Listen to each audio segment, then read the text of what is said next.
Welcome. Let's look at the positions of the uterus. Using this image by the side, this is where we have the uterus arrowed here.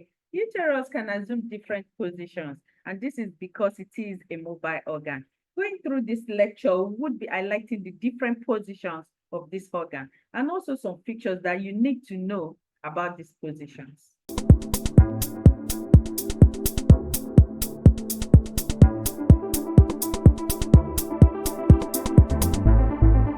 The uterus, we say that it is a mobile organ, and because of this, it can naturally assume different positions. Some of these positions may not impact on the fertility status of a woman, but can impact on the surrounding organs. We also have very uncommon position of the uterus that can impact on the fertility status of a woman.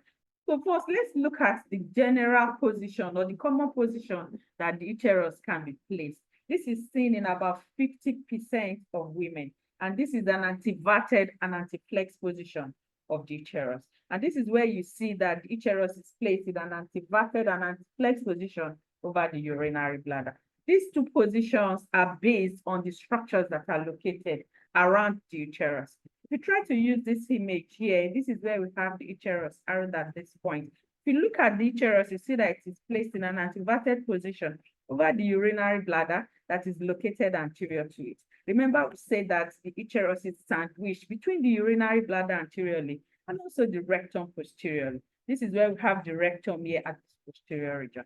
And if you look at the way it is directed in an anteverted and anteflex position over the urinary bladder that is located anterior to it. This anteverted and anteflex position is in respect to the organs that are located around the uterus. So first, let's drive into the anteverted position. The anteverted position of the uterus is created in respect to the vertical alignment of the vaginal canal. We try to use this alignment created here in blue. This is the vaginal canal that is located inferior to the uterus.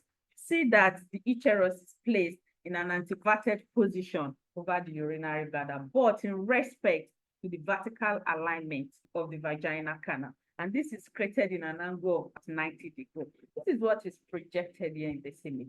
So you see that the anteverted position of the uterus is in respect to the longitudinal axis of the vaginal canal.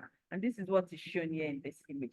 The anteflex position is in respect to the vertical axis of the cervix. Let's try and create a vertical or longitudinal alignment along the cervix. This is what is highlighted here in yellow. We know that the cervix is the inferior narrow region of the uterus. So if you try to create this alignment at this point, you then see that the uterus is placed in an anteflex position over the urinary bladder. And this is in respect to the vertical axis of the cervix. And this is created in an angle of about 125 to 170 degrees. So it is within this angle that the uterus is flexed over the urinary bladder, but in respect to the longitudinal axis of the cervix. So you see that the anteverted and anteflex position of the uterus is in respect to the longitudinal axis of the vaginal canal and also the cervix, respectively. So this is taken in respect to these two organs. So this is the normal position that is seen of the uterus, and this is what is projected here in this image. So let's look at the second position, which is the retroverted uterus. This retroverted uterus can be seen in about 20 to 25% of the human population. And this is seen to be presented with a tilted uterus that is directed backwards. Remember, we said that the anteverted uterus is directed or tilted forward. For the retroverted uterus, it is directed backward.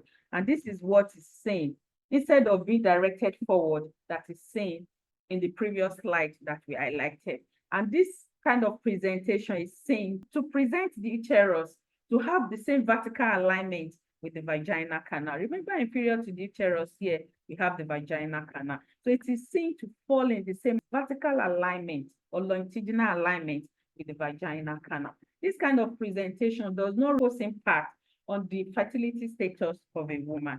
And it is also seen to displace the uterine tube and also the ovary along with it. Because if you look at the way it is positioned, we know that the uterine tubes are tubular extensions from the lateral edge of the uterus. So whatever displacement that occur of the uterus is going to be carrying the uterine tube also along with it, and also the ovary. So this kind of presentation will cause a displacement of the uterine tube and also the ovary.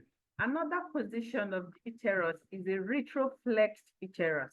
Remember our antiflexed uterus that is flexed over the urinary bladder in respect to the longitudinal axis of the cervix. In this regard, it is flexed posteriorly. And this is also seen in about 20 to 25% of population. And this is seen when the uterus is flexed backward. If you look at the name retroflex, it's supposed to be anti-flex, which means it is flexed forward over the urinary bladder. And this retroflexion, we say that it is in respect to the vertical axis of the cervix. When it is seen to be posed backwards towards the spine, as shown here in this image, it is a retroflexed uterus. And this kind of uterus is seen to cause extreme pain on the lower back because of the impact that it will create around this region. It is also seen to cause a displacement of the uterine tube and also the ovary. And we've tried to illustrate this also in our previous slide, because the alignment of the uterine tube, we say that it is a tubular extension from the uterus. And whatever displacement that the uterus carries is also going to be impacting on the position also of the uterine tubes and also on the ovary. This form of presentation by the uterus does not also impact on the fertility status of a woman. Then let's look at another presentation that may be seen of the uterus, which is an excessively anti-flexed position. When it is flexed forward, but in a more severe scenario, it is seen to be excessively anti-flexed. And this is what is projected here in this image. And this will put pressure on the anterior abdominal wall and also on the urinary bladder. Then the next form that we can see is an antiverted and retroflexed uterus. This is two scenarios that are seen to be projected on just a single uterus. This means that the uterus will be tipped forward, then this will be followed with a backward flexion. So you have the uterus tilted forward, then this is followed with a backward flexion. So using this image, you have an initial antiverted position, and this is then followed with a retroflex position that is directed backward. This will tend to create a form of curvature around this region. And this is very uncommon and may pose impact on the fertility status of a woman.